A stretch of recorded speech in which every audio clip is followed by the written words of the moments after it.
జై శ్రీరామ్ ఫ్రెండ్స్, నా పేరు సాయి భాగ్యం. Welcome to my channel. ఈరోజు మనం చాప్టర్ 2 గురించి తెలుసుకోబోతున్నాం. ఎన్ఐఎస్ఎం సిరీస్ 8 ఈక్విటీ డెరివేటివ్ ఎగ్జామినేషన్లో చాప్టర్ 2 గురించి తెలుసుకోబోతున్నాం. చాప్టర్ 2 నేమ్ వచ్చేసి అండర్స్టాండింగ్ ఇండెక్స్. దీని వెయిటేజ్ వచ్చేసి 2 మార్క్స్ మాత్రమే.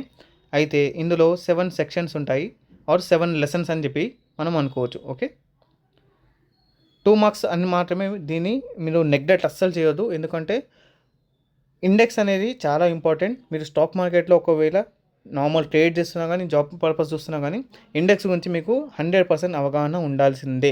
లేదు అని అంటే చాలా కష్టం అవుతుంది మీకు. ఓకే, లెసన్ నెంబర్ 1 వచ్చేసి ఇంట్రొడక్షన్ టు అన్ ఇండెక్స్. అసలు ఇండెక్స్ అంటే ఏంటిదో చెప్తున్నారు దీంట్లో. సో ఇన్ జనరల్గా మనము ఇండెక్స్ అంటే ఏంటిది అనేది తెలుసుకుందాం. ఇండెక్స్ అంటే ఏంటిది? అది మనకు ఒక డేటా ఇస్తుంది. ఇది మన డే టు డే లైఫ్లో మనం ఎక్కడ చూస్తాము? ఇది ఎక్కువగా బుక్లో చూస్తాం.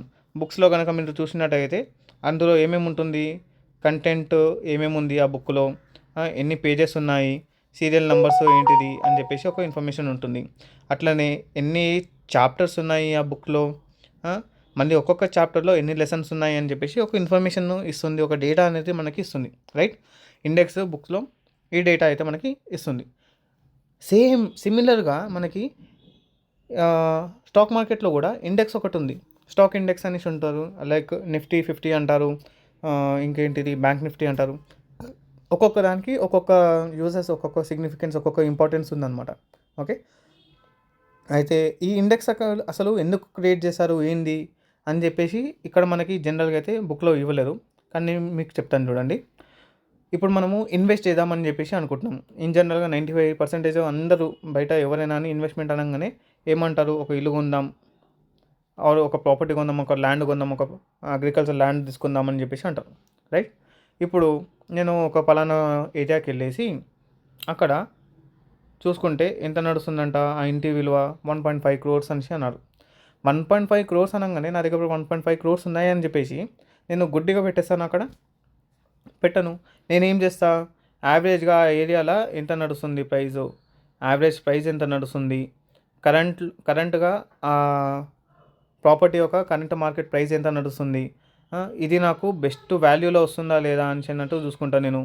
అంటే ఏంది, ఎక్స్పెన్సివ్ పడుతుందా ఇది నాకు, లేదంటే చీప్ రేట్లో పడుతుందా అని చెప్పేసి చెక్ చేసుకుంటా. రైట్, మళ్ళీ ఇప్పుడు నేను ఇన్వెస్ట్ చేశాక నాకు రిటర్న్స్ ఎంత వస్తుంది అని ఒక ఎస్టిమేషన్ వేసుకోవడానికి ట్రై చేస్తాను. ఆ ఏరియా గ్రోత్ ఫేజ్లో ఉందా లేదా అని చెప్పేసి చెక్ చేస్తాను. ఇవన్నీ పారామీటర్స్ ఉంటాయి. రైట్, ఇవన్నీ నేను చెక్ చేయాలని అంటే నాకు ఏం కావాలి? డేటా కావాలి.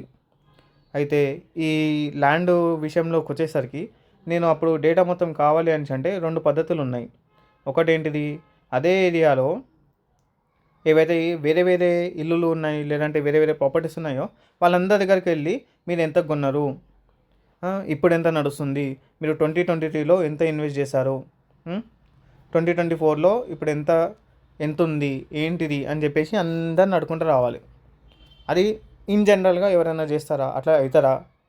కాదు. సో మనం ఎవరిని అప్రోచ్ అవుతాం? బ్రోకర్ని అప్రోచ్ అవుతాం. అయితే మీకు తెలుసు, బ్రోకర్స్ అనేవాళ్ళు కమిషన్ ఎక్కువ వస్తుంది అని అంటే ఫేక్ ఇన్ఫర్మేషన్ మనకు చెప్పి వాళ్ళు కమిషన్ నొక్కేయడానికి మనకి ఫేక్ ఇన్ఫర్మేషన్ ఇస్తారు. అవునా కాదా? రైట్, అయ్యింది. అయితే ఈ ఫేక్ ఇన్ఫర్మేషన్ వల్ల మనం మోసపోతాం.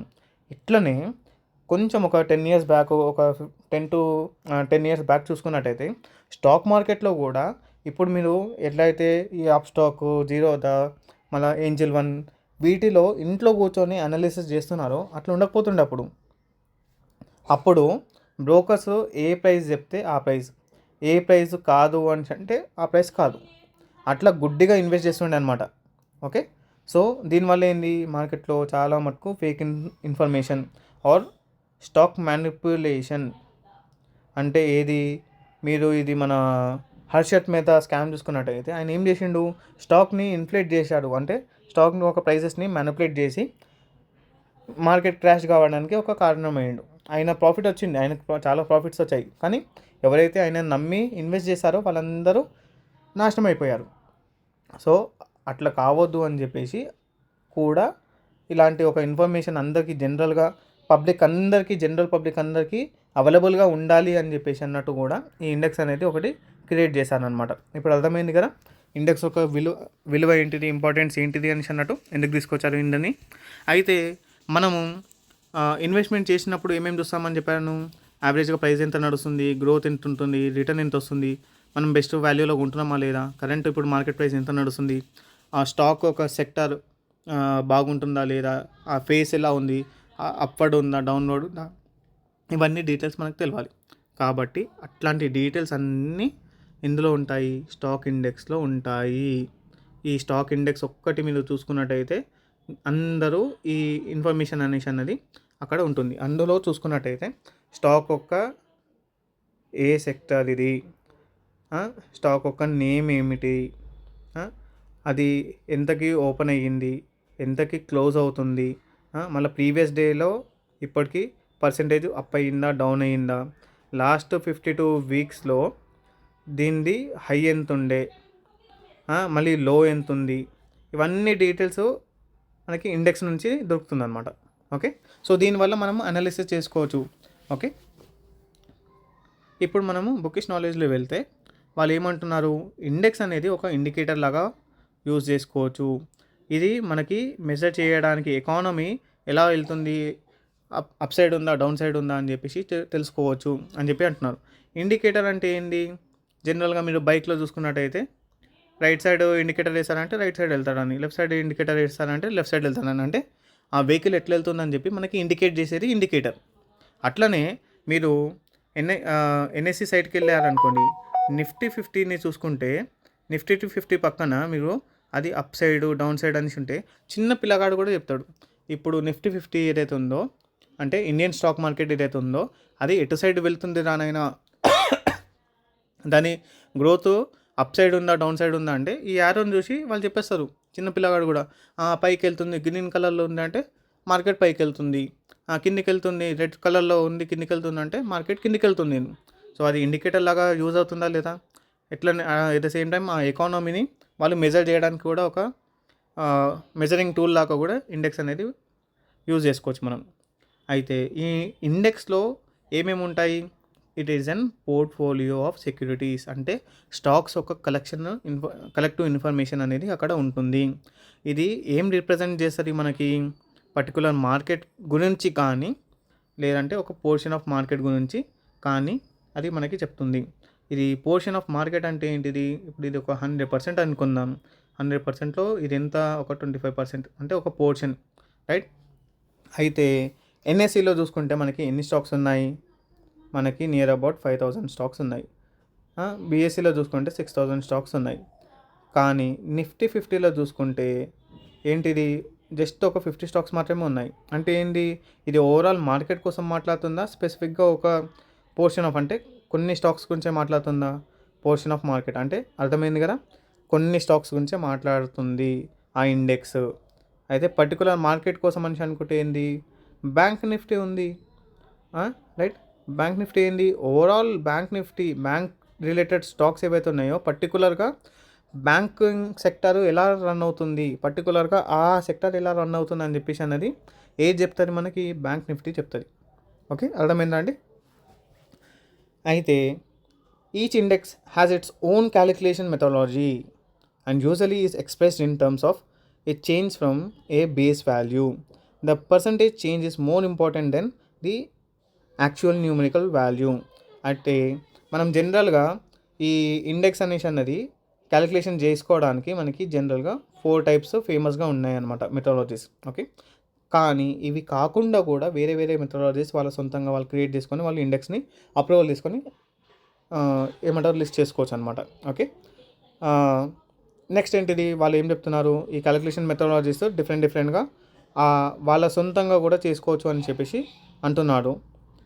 ఇంకా ఎట్ ద సేమ్ టైం ఏంటిది, ఒక బేస్ వాల్యూని తీసుకొని అక్కడ నుంచి అది మనకి అప్ సైడ్ వెళ్తుందా డౌన్ సైడ్ వెళ్తుందా అని చెప్పి ఒక ఇండికేటర్ లాగా మనకి చెప్తుంది, ఒక ఒక ఇండిసెస్ అనేది చెప్తుంది అని చెప్పేసి వాళ్ళు చెప్తున్నారు అనమాట. అయితే ఇంకోటి ఏంది, ఇక్కడ చూసుకుంటే పర్సంటేజ్ ఈ change is more important than the actual numerical value. అంటే ఏంటిది, ఎగ్జాంపుల్ మీరు చూసుకున్నట్టయితే ఇప్పుడు ఒక స్టాక్ వచ్చేసి నేను ఎగ్జాంపుల్ మీకు చెప్పేసిన ఏమని, ఒక స్టాక్ ఉంది, అది 4 రూపీస్ పెరిగింది. ఇంకొక స్టాక్ ఉంది అది 500 రూపీస్ పెరిగింది అని నేను ఒక వాల్యూ మాత్రమే చెప్పాను అనుకోండి, మీరు దేంట్లో ఇన్వెస్ట్ చేస్తా అంటారు? 500 రూపీస్ ఎక్కువ కాబట్టి నేను దీంట్లో ఇన్వెస్ట్ చేస్తా అంటారు. కానీ యాక్చువల్గా చూసుకుంటే ఆ స్టాక్ ఒక ప్రైస్ ఏంటిది? Base price, actual price 100 rupees. 100 రూపీస్లో 4 రూపీస్ ఎంత మనకి? 4%. రైట్. అట్లనే ఇది చూసుకుంటే ఇది ఒక 1 లాక్ రూపీ అనుకుందాం. 1 లాక్ రూపీలో 500 రూపీస్ అంటే ఎంత? 0.5% మాత్రమే. అయితే ఇప్పుడు ఈ పర్సెంటేజ్లో చూసుకుంటే మీరు దేంట్లో ఇన్వెస్ట్ చేస్తారు? ఈ 1 లాక్ రూపీ దాంట్లోనా, 100 రూపీస్ దాంట్లోనా? బై డిఫాల్ట్ 100 రూపీస్ దాంట్లో. సో పర్సెంటేజ్ అనేసి అన్నది ఎక్కువ ఇన్ఫర్మేషన్ ఇస్తుందా మీకు? ఈ రూపీస్ అనేసి అన్నది ఎక్కువ ఇన్ఫర్మేషన్ ఇస్తుందా? సో పర్సెంటేజ్ అనేది ఎక్కువ ఇన్ఫర్మేషన్ ఇస్తుంది కాబట్టి మనం ఎక్కువ ఇంపార్టెన్స్ దేనికి ఇస్తామని చెప్తున్నారు వాళ్ళు? పర్సెంటేజ్కి మాత్రమే ఇస్తాము, పర్సెంటేజ్ చేంజ్కి మాత్రమే ఎక్కువ ఇంపార్టెన్స్ ఇస్తామని చెప్పేసి అంటున్నారు. ఓకే. అయితే ఈ ఇండిసెస్ ఏవైతే ఉన్నాయో ఇవి ఎందుకు క్రియేట్ చేశారు? To measure the price movements. Price ఎలా రన్ అవుతుంది, పైకి వెళ్తుందా కిందికి వెళ్తుందా అని చెప్పేసి చెప్పడానికి, తెలుసుకోవడానికి ఇది క్రియేట్ చేశారు. A stock index is created to provide market participants అంటే లాస్ట్ వీడియోలో నేను చెప్పాను కదా, ఎవరెవరు ఉంటారు? ఇన్వెస్టర్స్, హెడ్జర్స్, స్పెక్యులేటర్స్, ట్రేడర్స్, వీళ్ళందరూ ఉంటారు. ఆర్బిట్రేట్ చేసేవాళ్ళు వీళ్ళందరూ market participants. Right. With the information regarding average share moment, అంటే మార్కెట్లో షేర్ ప్రైస్ ఎలా మూవ్ అవుతుంది అని చెప్పి చెప్పడానికి మనకి ఈ ఇండెక్స్ అనేది యూస్ఫుల్గా ఉంటుంది. అట్లనే ఇక్కడ చూసుకున్నట్టయితే ఓవరాల్గా మార్కెట్ బిహేవియర్ ఎట్లా ఉంది అంటే, మార్కెట్లో ఇండియా విక్స్ అనేసి ఉంటుంది ఒకటి, చూడండి మీరు ఎప్పుడైనా. ఇండియా విక్స్ ఏం చెప్తుంది? వాలటిలిటీ గురించి చెప్తుంది. అంటే జనాలు కొనడానికి ఎక్కువ ఇంట్రెస్ట్గా ఉన్నారా, అమ్మడానికి ఎక్కువ ఇంట్రెస్ట్గా ఉన్నారా అని చెప్పేసి అన్నది అక్కడ ఆ వాలటిలిటీ ఇండెక్స్ ప్రకారం మనం తెలుసుకోవచ్చు అనమాట. సో అట్లా కూడా ఆ బిహేవియర్, జనాల బిహేవియర్ ఎలా ఉంది మార్కెట్, ఓవరాల్ మార్కెట్లో అనేసి అన్నది ఆ ఇండెక్స్ కూడా చెప్తుంది మనకి. సో ఇట్లా మనము ఇండెక్స్ని యూజ్ చేసుకుంటాం.